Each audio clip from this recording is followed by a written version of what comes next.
જો આ ચારે ચાર અમારા ઉમેદવારો જીતાડશો તો મિત્રો હું એટલી જ ગેરંટી આપું કે કોઈનું મકાન નહીં તોડવા દો, એની જવાબદારી હું લઉં છું। પણ સાથે સાથે એટલું પણ કહું છું કે જો અહીંયા મને દગો કર્યો તો કોઈનું મકાન પણ નહીં રાખવા દો, એ પણ ગેરંટી આપું।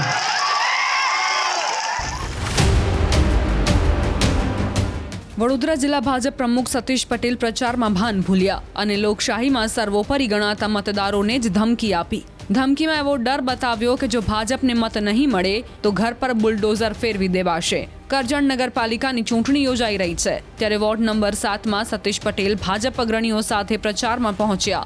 આ દરમિયાન તેમણે આપના ઉમેદવાર મોહમ્મદ સિંધી પર આક્રમક પ્રહાર કર્યા। આ દરમિયાન તેઓ ભાન ભૂલી ગયા અને મતદારોને ધમકી આપી દીધી।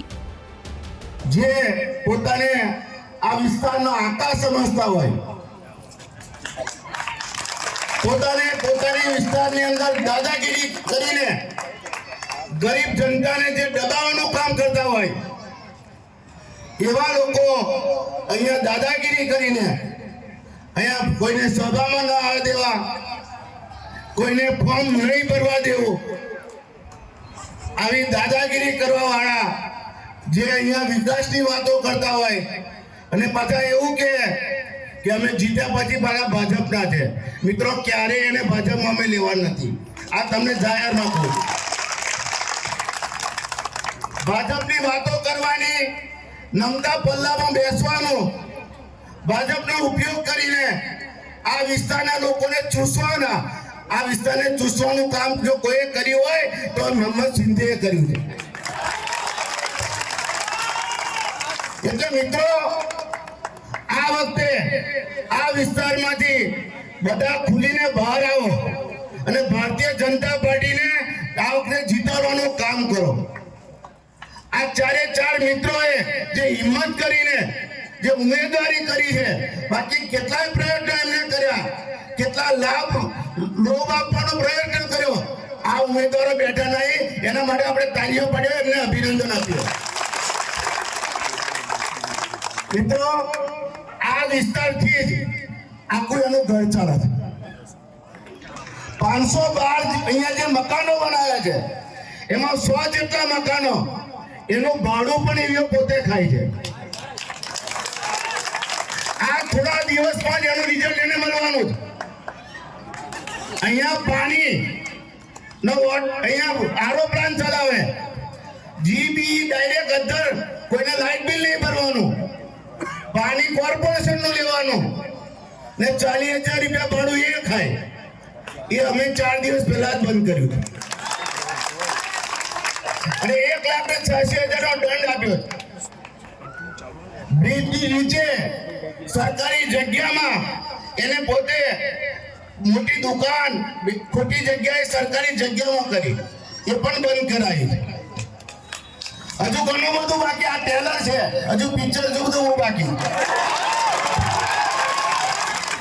એટલે મિત્રો આવા 512 ના ગરીબોના મકાનોના ખોટા ભાડા લેવાના, ગરીબોને ચોસવાનું, અહીંયા સરકારી જમીન પર પ્લોટો પાડવાના, નગરપાલિકામાંથી રસ્તા બનાવવાના ને પ્લોટો વેચાણનું કામ જે કરે છે એ પણ હવે થોડા દિવસમાં બહાર કરીને એની સામે અમે લાવવાના છે।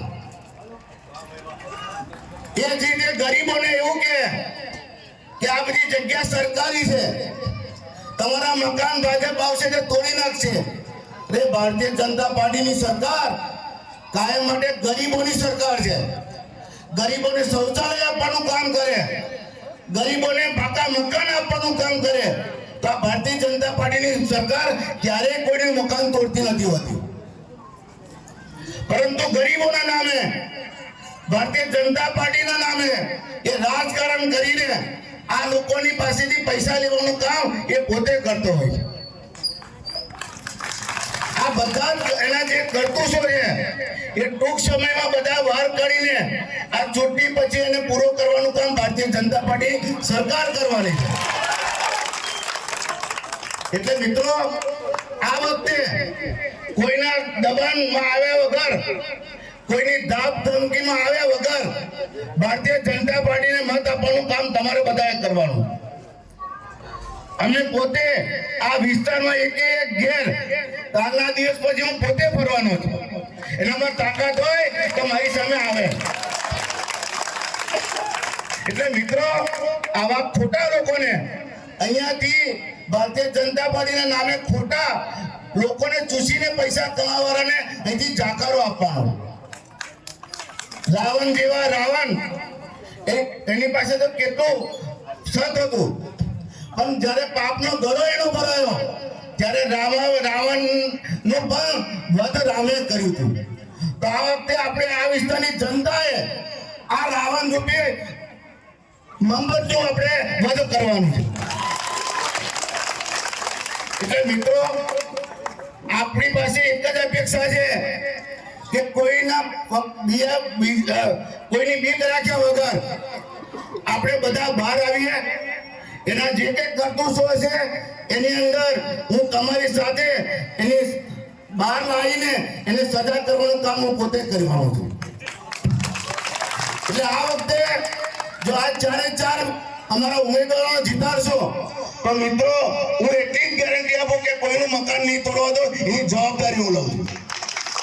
પણ સાથે સાથે એટલું પણ કહું છું કે જો અહીંયા મને દગો કર્યો તો કોઈનું મકાન પણ નહીં રાખવા દો, એ પણ ગેરંટી આપું. એટલે મિત્રો, આ વખતે ભારતીય જનતા પાર્ટીને આ વિસ્તારમાંથી આ રાવણને દૂર કરવાનું કામ તમારે બધાએ કરવાનું છે. બાકીનું અમારું માર્ગદર્શન અમારા પ્રમુખ શ્રી વડોદરાના એ આપવાના છે. પરંતુ આ વખતે આ વિસ્તારમાંથી આ રાવણનું દહન કરો એ ઝપેટના. શહેર ભાજપ પ્રમુખ વિજય શાહે પણ સતીશ પટેલના સુરમાં સુર પુરાવ્યો. લોકોને ગુમરાહ કરવાનું કામ કરે છે. લોકોને એવું સમજાવે છે કે ભાજપના લોકો આવશે તો આ તમારા મકાનો તોડી નાખશે. સતીશભાઈએ જાહેરમાં આ જિલ્લાના અધ્યક્ષ તરીકે કહ્યું છે કે ભાજપ હશે તો જ આ મકાનો રહેશે, ભાજપ નહીં હોય તો આ મકાનો રહેશે નહીં. અને પાર્ટીના અધ્યક્ષ જ્યારે વાત કરે, સાથે ધારાસભ્ય બેઠા હોય, ત્યારે આપણે સમજી લેવાની જરૂરિયાત છે કે કોઈની પણ શરમ માયા વગર, કોઈનાથી પણ ડર રાખ્યા વગર આ વખતે મત આપવાનો છે તે ભારતીય જનતા પાર્ટીને આપવાનો છે. વિજય શાહે તો આગામી દિવસોમાં મોહમ્મદ સિંધી દ્વારા વસાવાયેલા નગરનું નામ મોહમ્મદ નગરીમાંથી બદલીને રામનગરી કરવાની તૈયારી દર્શાવી. લાખ રૂપિયા, 1.5 લાખ રૂપિયા, 2 લાખ રૂપિયામાં ગેરકાયદેસર પ્લોટ વેચ્યા. આ પ્લોટ વેચીને એમણે ત્યાં આગળ નગર ઊભું કર્યું. પણ આવનારા સમયમાં આ મોહમ્મદ નગરીને રામનગરી બનાવવાનું કામ એ વોર્ડ નંબર 7 ના કાર્યકર્તાઓ કરવાના. નામ બદલી નાખીશું એમનું, વિસ્તારનું નામ બદલીશું, કારણ કે અમે માનીએ છીએ કે આ સરકાર એ સરકાર ગરીબોની સરકાર છે.